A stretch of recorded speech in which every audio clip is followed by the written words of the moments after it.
Hello guys, in this video I am going to show you how to enable Touch ID on Messenger, but first I just want to mention, don't forget to subscribe to my channel because at 100,000 subscribers I am going to show you my whole YouTube revenue statistics and growth strategy, how to make money online. Now let's jump into it. First of all, open the app on your phone. After that, click on this menu icon in the upper left corner of the screen and then click on settings at the top on the right side. Tap on privacy and safety.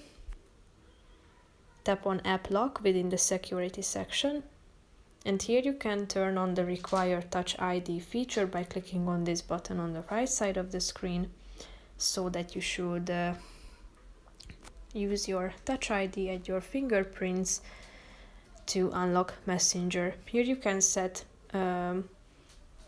the time limit after which the Messenger application will require the use of Touch ID. After I leave Messenger, 1 minute after leaving, 15 minutes or 1 hour after leaving. So click on the relevant one and then it will be saved automatically.